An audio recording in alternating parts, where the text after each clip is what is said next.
The laughter cut through the hot summer air like knives. It echoed from the wooden fences of the rodeo ground and rolled over the dusty field where a small, barefoot boy stood with his dog. His clothes were torn, his face streaked with dirt and sweat, and his trembling hands clutched a few crumpled dollar bills, the last of what he had. Around him, men in clean boots and polished buckles shook their heads and chuckled, pointing at the sight before them. "What's he doing here?" One of them whispered loud enough for everyone to hear. "This isn't a playground for beggars."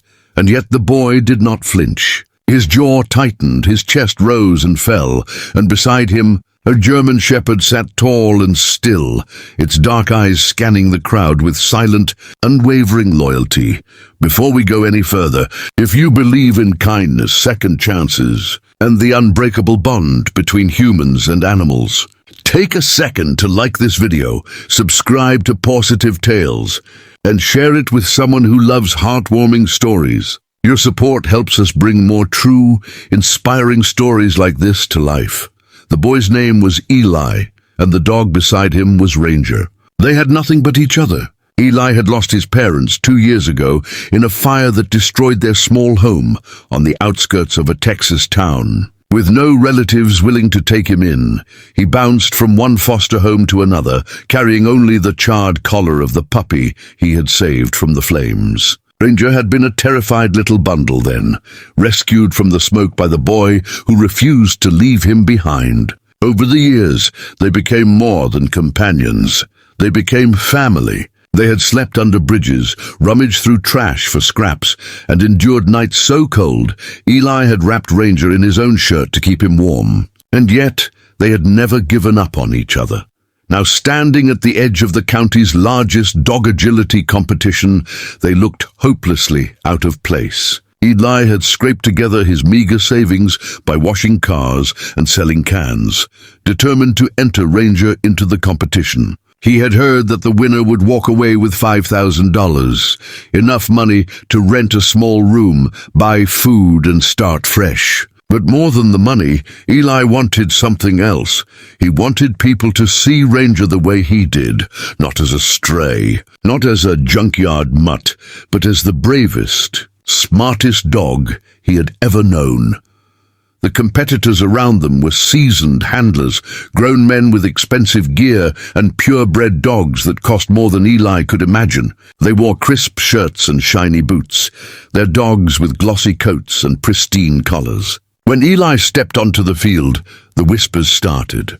Where'd he crawl out from? Someone laughed. "Look at that mutt! Probably can't even sit on command." The boy's cheeks burned, but he held Ranger's leash tighter. Ranger pressed his shoulder against Eli's leg, as if to say, "I'm here. We've got this."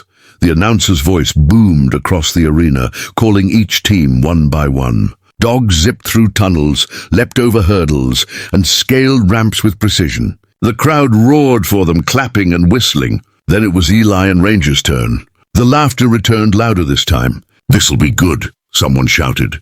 "Hope he doesn't trip over his own feet." Eli's heart pounded as he stepped forward. The sun was hot, the dirt under his bare toes rough and sharp, but he focused only on Ranger. He knelt, pressed his forehead to the dog's, and whispered the words he always did before every challenge.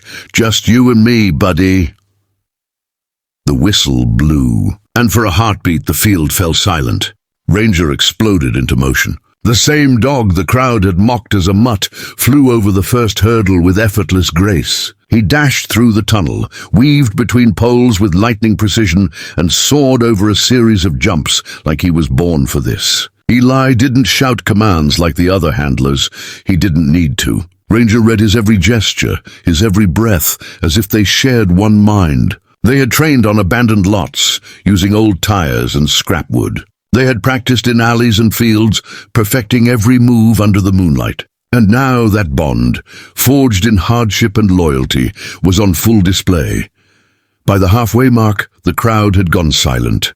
There was no more laughter, only the rhythmic thud of Ranger's paws against the dirt and the pounding of Eli's heart as they moved together as one. When Ranger cleared the final hurdle and landed with perfect timing, the buzzer blared, and the scoreboard lit up with a time faster than any other competitor. For a moment, no one moved. Then slowly people began to clap. A few whistles pierced the stunned silence. And then the cheers came. Loud, thunderous, unstoppable. The men who had laughed now stared, jaws slack, as the boy and his dog stood at the center of the field, dust swirling around them. Eli's knees buckled under the weight of it all. The exhaustion, the disbelief, the overwhelming pride. Ranger pressed his head against Eli's chest, tail wagging gently, and for the first time in years Eli felt seen. Truly seen. When the announcer confirmed it, first place, Eli and Ranger. The crowd erupted. A few of the same men who had mocked them minutes ago now rushed forward, shaking Eli's hand, ruffling Ranger's fur, telling them how incredible they were. One man knelt and whispered, "Kid, that's the finest teamwork I've ever seen."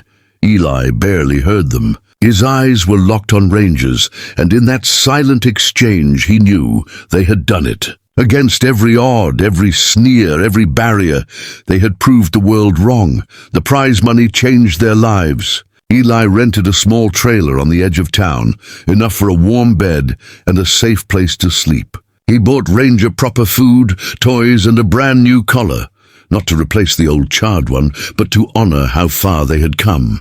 Soon, their story spread beyond the competition. People began inviting them to demonstrations, schools, and community events to talk about resilience and hope. And every time Eli stood before a crowd, Ranger at his side, he would look at the sea of faces and say, "They laughed at us once, but we never stopped believing in each other." In the end, Eli and Ranger became more than just a boy and his dog. They became a living testament to the power of love, loyalty, and never giving up, even when the world tells you you're not enough. And somewhere deep down, every person who had once laughed felt something shift inside them. They learned that strength isn't measured by wealth or status, but by the size of the bond that carries you through the storm. If this story touched your heart, if you believe no bond is stronger than the one between a human and their dog, please like this video, share it with someone who needs hope today, and subscribe to Pawsitive Tales for more real, emotional stories that remind us what truly matters. Special request, before you go, tell us in the comments, what's one thing your dog has done that made you believe in miracles? We'd love to feature your story in a future video.